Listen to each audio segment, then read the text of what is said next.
Assalamualaikum warahmatullahi wabarakatuh. Perkenalkan, nama saya Bayu Rizky Anggoro. Saya dari kelompok 3 tutorial pengendalian dan penjaminan mutu. Nah, baik di sini saya akan menjelaskan bagaimana caranya menyelesaikan permasalahan peta atribut variabel, peta kendali atribut variabel dan juga diagram Pareto dengan menggunakan bantuan software RStudio. Nah, di sini ada soalan dulu, ada 5 soal. Soal yang pertama ini sebuah perusahaan manufaktur yang memproduksi botol plastik minuman. Nah, di sini untuk dalam usaha menjaga kualitas, perusahaan melakukan inspeksi terhadap produk ini perharinya. Terus setiap hari ini diambil sampel dari dari hasil produksi dan diperiksa apakah ada botol yang cacat seperti kebocoran, bentuk tidak sempurna atau penutup tidak rapat. Nah, di sini sampel yang diambil adalah 10 hari dengan jumlah sampel yang berbeda-beda. Nah, lalu ada jumlah cacatnya juga yang berbeda-beda. Nah, dari pihak manajemen ini ingin mengetahui apakah proses produksi botol plastik ini masih dalam batas kendali statistik atau terdapat indikasi penyimpangan. Lalu untuk soal nomor kedua, pabrik suku cadang otomotif memproduksi komponen kecil dalam batch. Untuk dalam usaha pengendalian kualitas, setiap hari diambil satu sampel tetap sebanyak 200 unit dari lini produksi dan dihitung jumlah cacat ada berapa, seperti dimensi tidak sesuai, retak dan finishingnya yang buruk. Nah, di sini ada sampel yang diambil ini 20 hari ya, dengan jumlah sampel nah ini 200 per harinya dan dengan jumlah cacat yang berbeda-beda.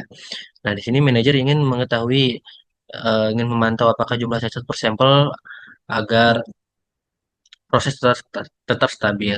Nah, terus soal nomor tiga ini, hmm, sebuah pabrik tekstil memproduksi gulungan kain. Setiap gulungan diperiksa secara visual untuk mengetahui cacatnya seperti lubang, noda, anyaman putus, dan lain-lain. Nah, unit inspeksi gulungan kain ini adanya pada pemeriksaan ini konstan. Manajemen ingin memantau jumlah cacat per gulungan selama 20 hari agar proses tetap stabil. Yang keempat ini ada pabrik percetakan kemasan memproduksi lembaran karton untuk kotak produk. Setiap hari tim kontrol kualitas memeriksa beberapa gulungan karton. Area pemeriksaan per gulungan berbeda-beda. Misalnya beberapa gulungan lebih panjang sehingga jumlah unit yang diperiksa misalnya meter atau lembar tiap harinya tidak sama. Yang diamati adalah jumlah cacat. Jumlah cacat cetak seperti bleeding, smudge, atau misalignment per area unit. Manajemen ingin memantau tingkat cacat per unit agar proses tetap stabil. Di sini ada 20 hari juga dengan sampel yang beda-beda juga, dengan jumlah cacat juga yang beda-beda. Nah, terus nomor yang kelima, ini perakitan smartphone mencatat berbagai jenis defect selama inspeksi akhir. Nah, manajemen ingin menerapkan prinsip Pareto, yaitu fatal few dan juga trivial many untuk memfokuskan perbaikan pada jenis defect yang paling sering menyebabkan kerugian. Nah, di sini ada nih proses-proses yang paling menyebabkan kerugian untuk smartphone ini dalam perakitannya. Itu ada total ada 10 proses eh, dengan jumlah frekuensinya juga beda-beda dengan total 320. Oke, untuk mempersingkat waktu langsung aja kita masuk ke softwarenya itu software RStudio. Kita sudah masuk ke softwarenya. Di sini yang pertama ini kita install package-nya dulu. Package yang kita pakai ini adalah Read Excel untuk membaca so, file dari software Excel dan juga package QCC untuk membaca untuk menggunakan diagram-diagram apa namanya kontrol kontrol variabel. Di sini kita masukkan sintaks install package dan untuk mengaktifkannya kita masukkan sintaks library. Nah, kalau sudah kita run aja, kita tunggu sampai yang merah-merah ini selesai. Oke, ini udah selesai. Terus kita langkah kedua ini kita input data Excel. Data yang sudah kita buat, data yang ada di soal tadi kita pindahkan ke Excel. Lalu kita masukkan di sini sesuai dengan soalnya. Kayak soal nomor satu, ini ada di sheet berapa? Itu ada di sheet satu. Begitupun seterusnya untuk soal dua ada di sheet dua, soal tiga ada di sheet tiga, dan soal empat ada di sheet empat, soal lima ada di sheet lima. Dengan nama file ini harus sama dengan yang di save, yaitu saya save software file ini dengan nama Tuming Modul 2 ya. Di sini ada nama ininya XLXX. Nah, setelah itu juga kita run aja agar terbaca. Di sini udah terbaca. Lalu di sini ada nomor satu. Nomor satu ini kita membuat peta kendali P karena kenapa nomor satu ini menggunakan peta kendali P? Karena jumlah sampel yang tiap hari itu berbeda-beda, ada yang 200, ada yang 180, 220 dan sebagainya. Nah, artinya yang dipantau adalah proses proporsi cacat dari total sampel yang berubah-ubah. Nah, jadi untuk ini menggunakan peta kendali P. Nah, di sini kita masukkan eh, sintaks ini control chart P, terus di sini juga QCC, masukkan QCC untuk di sini kita jumlah cacatnya yang kita ketahui, terus size-nya ini jumlah sampelnya ada berapa, terus tipenya ini P, lalu untuk judul dari chartnya dari diagramnya ini adalah peta kendali P dengan akronim. Lalu untuk sumbu X-nya ini pengamatan keberapa. Lalu sumbu Y-nya ini ada proporsi defektif. Dan kita masukkan di sini startnya ini false. Kalau yang modul pertama ini kita menggunakan true, yang di sini kita menggunakan false karena tidak tidak kita tidak ingin mengetahui nilai numeriknya. Lalu kita run aja untuk ini nanti deh. Nah, lalu di sini kita ini menampilkan data outlier. Data outlier ini adalah data yang keluar dari batas dari diagram eh, control chart atau diagram kendali. Nah, di sini dan menggunakan sintaks CCV dollar violation. Terus melihat ringkasan peta kendali. Nah, di sini untuk batas kendali bawahnya berapa, batas kendali atasnya berapa, dan center line-nya berapa. Nah, kalau sudah kita run aja. Nah, di sini diperolehlah bentuknya seperti ini. Nah, di sini kan semuanya dalam batas kendali ya. Tidak ada yang keluar dari batas kendalinya dan baik batas kendali atas maupun batas kendali bawah. Nah, di sini dibuktikan dengan yang tadi yang si violation ini. Nah, beyond the limits-nya itu nol dan juga violation-nya itu nol juga. Nah, terus kita untuk hasil ringkasannya ini diperolehlah center line-nya ini. Center line ini sebesar 0,06 dengan LCL-nya ini 0,014. Lalu untuk UCL ini 0,1, 0,1209. Jadi semuanya berada dalam batas kendali statistik. Lalu untuk nomor 2, kita ini menggunakan peta kendali NP. Kenapa kita menggunakan peta kendali NP? Karena setiap hari ini sampelnya ini yang diambil itu konstan, ini tetap 200 unit. Nah, lalu juga karena ukuran sampelnya tetap, kita bisa langsung pakai jumlah cacatnya ini. Jadi yang diukur ini bukan proporsinya. Jadi untuk ini menggunakan peta kendali NP. Nah, sama, kurang lebih sama untuk caranya tadi. Cuman yang membedakan adalah kalau di sini kan peta kendali P, sini peta kendali NP gitu. Untuk type-nya yang membedakan type-nya dengan dengan selebihnya sama. Ini disamain sama eh, kepala tabel dari yang di Excel ini. Kayak jumlah cacatnya dan juga sampelnya ini disesuaikan dengan yang ada di kepala tabel. Seperti itu agar terbaca oleh sistem. Karena kurang lebih sama, jadi kita langsung run aja. Nah, ini juga diperoleh.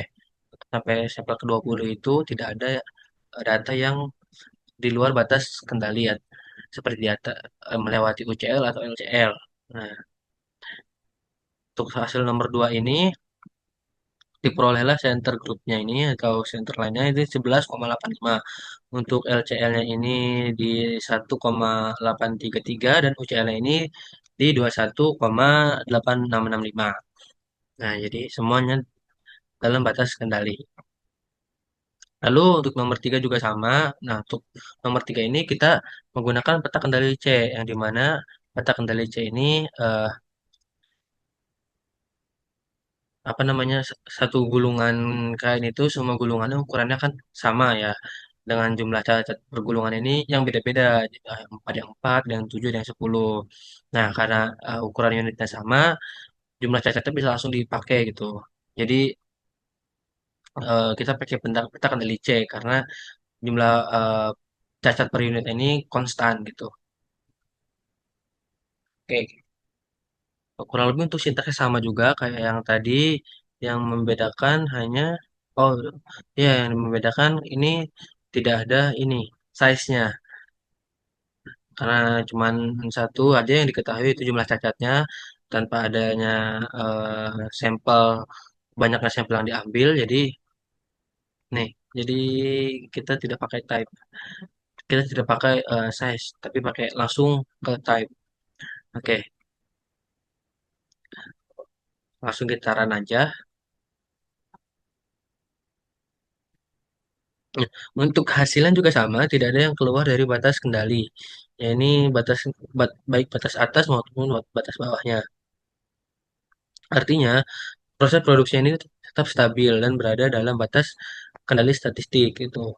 Nah, untuk center line-nya juga di ini di 6,8 dan untuk LCL-nya ini di 0, LCL-nya ini 0 ya, dan UCL-nya ini 14,623. Dan jadi semuanya tidak berada dalam batas kendali. Nah, untuk soal nomor 4 ini ada di kita menggunakan peta kendali U. Kenapa kita menggunakan peta kendali U? Karena setiap hari jumlah yang diperiksa berbeda-beda. Ada yang 100, ada yang 180, ada yang 120. Nah, kalau ukurannya ini tidak sama dan harus pakai rasio cacat per unit area, jadi peta kendali U yang kita gunakan. Nah, untuk sintaksnya sama. Nah, ini balik lagi seperti sintaks yang awal. Di sini ada ukuran size-nya. Ini unit yang diperiksanya berapa. Seperti itu. Untuk yang lainnya itu sama. Masih sama. Oke. Kalau gitu kita langsung run aja. Nah, ini juga hasilnya sama ya. Semuanya tidak ada yang berada di luar batas kendali. Semuanya berada berada di dalam batas kendali. Tidak ada yang melewati batas kendali atas maupun batas kendali bawah. Dengan diperoleh, hmm, oh sorry, ini belum. Center line ini sebesar 0,09 ya, dan juga untuk LCL-nya ini di 0,02. Lalu untuk UCL-nya ini di 0,1651. Jadi semuanya berada dalam batas kendali statistik. Oke, untuk peta kendali dari nomor 1 sampai nomor 4, kesimpulannya adalah semuanya masih berada dalam batas kendali statistik. Tidak ada yang melewati batas kendali atas maupun batas kendali bawah. Jadi untuk proses produksi semuanya stabil, yaitu berada dalam eh, batas kendali statistik yang diinginkan. Oke, nah ini untuk nomor 5. Kita masukkan dulu sini eh, defect-nya, apa namanya sintaksnya, yaitu defect sama dengan soal nomor 5 dan juga sumbu X-nya, sumbu Y-nya di sini jumlah frekuensi subnya. Ini sub pengamatan apa subgrup subgrupnya jumlah frekuensi ya. Terus ada names-nya di sini defect ya. Defect itu jenis defectnya apa aja. Untuk jenis defectnya apa aja. Nah, lalu kita buat diagram Paretonya. Itu defect-nya ini untuk sumbu X dan untuk sumbu Y ini jumlah frekuensinya seperti itu. Agar kita ketahui eh, mana yang paling besar yang mempengaruhi kerugian. Oke, kita run aja. Nah, oke. Ini diketahui untuk misline kameranya ini frekuensinya 78 dengan kumulatif frekuensinya 78. Persentasenya ini dia menyumbang 24% kerugian. Terus untuk depth pixel kerugiannya ini dia menyumbang sebesar 16% kerugian. Nah, jadi diagram Pareto ini adalah hubungan 80-20 di mana 80% akibat, 20% akibat menyebabkan 80% kerugiannya seperti itu. Jadi di sini yang perlu urgensi untuk dilakukan perbaikan ini adalah di misalign kamera dengan persentasenya ini sebesar 24%. Nah, seperti itu.